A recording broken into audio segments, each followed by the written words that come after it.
What is Leviathan? The most substantial description we find of this creature comes to us in Job 41.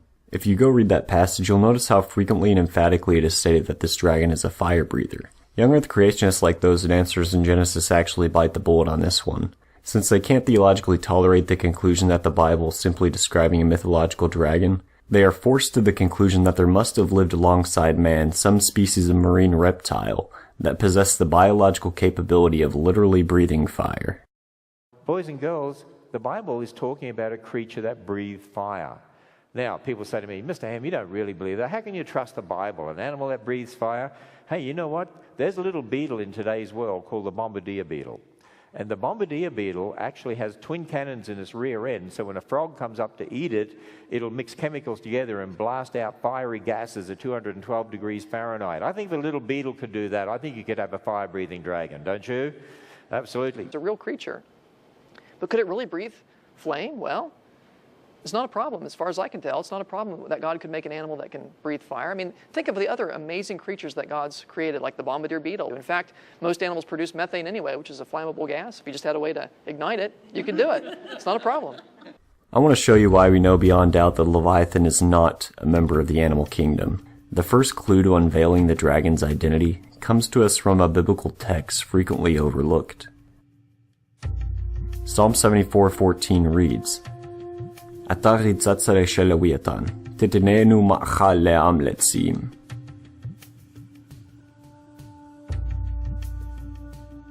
It turns out grammatically that this passage is describing a creature with multiple heads, a hydra.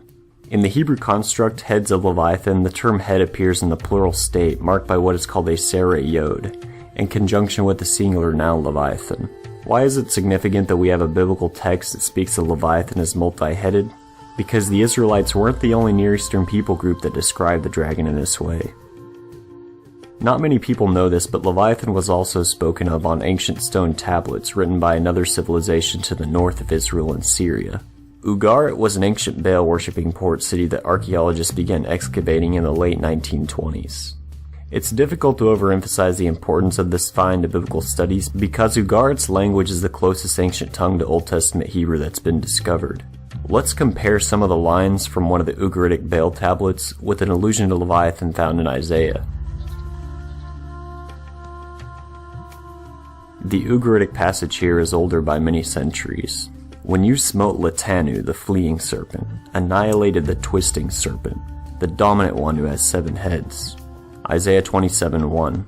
In that day Yahweh will punish with his greatly fierce and mighty sword Leviathan, the fleeing serpent, Leviathan the twisting serpent, and he will slay the dragon that is in the sea. So the first important similarity between these two texts is that the consonants for the Ugaritic dragon named Litanu or Ltn in Ugaritic are contained within the consonants comprising the word Leviathan in Hebrew. You will notice also that, like Psalm 74, the Ugaritic dragon is a hydra. In fact, it has 7 heads. However, the real nail in the coffin that proves their mutual identification are their cognate titles, Fleeing Serpent and Twisting Serpent. As the Ugaritologist Ola Vikander at Lund University writes, these terms are so rare that, quote, it is quite unthinkable that the combination of these two specific words could have arisen by chance, both in Ugaritic and in Hebrew literature. And so, a historical connection must be postulated. The connection between Leviathan and Litanu, therefore, quote, is rather well known in modern exegetical scholarship. On top of all this, these texts, the Ugaritic ones, Psalm 74 and Isaiah 27, all depict the deity smiting the dragon. In Psalm 74, 12-14, God even smites Leviathan as part of the act of creation. In the Isaiah text, it's said that God will smite him a second time at the end of days. If the biblical authors are talking about a literal animal, why doesn't the creation account in Genesis also have God slaying a dragon as a prerequisite for creating the world? Why does he have multiple heads, breathe fire, and why for that matter would God be beating up a poor plesiosaur at the end of days in Isaiah 27:1, if he's already killed him in order to create the earth? Such details imply that Psalm 74 and Isaiah are speaking in the realm of literary symbolism, not narrating a National Geographic special. But what about the original Job passage that kicked this video off? The Creation Museum argues that dragon has to be literal because it appears towards the end of a list of other described literal animals like a lion, an ostrich, and a horse. The first problem with this argument is that in earlier chapters, Job refers to other mythic Semitic dragon names that can be found in the Ugaritic text as well, Tananim and Yam. Additionally, these are used synonymously with the name Rahab. Notice the interchangeability of these titles in Job. Job 7:12, Am I Yam, sea, or Tananim that you would set watch over me? Job 9:13, God won't withdraw his anger. The helpers of Rahab are humble beneath him. Job 26:12-13, By his power he upheaved the sea. By his wisdom he smote Rahab. His hand pierced the fleeing serpent. You'll notice in that last passage that Rahab is called by the same title Isaiah gives Leviathan and the Ugaritic text give Latanu, the fleeing serpent.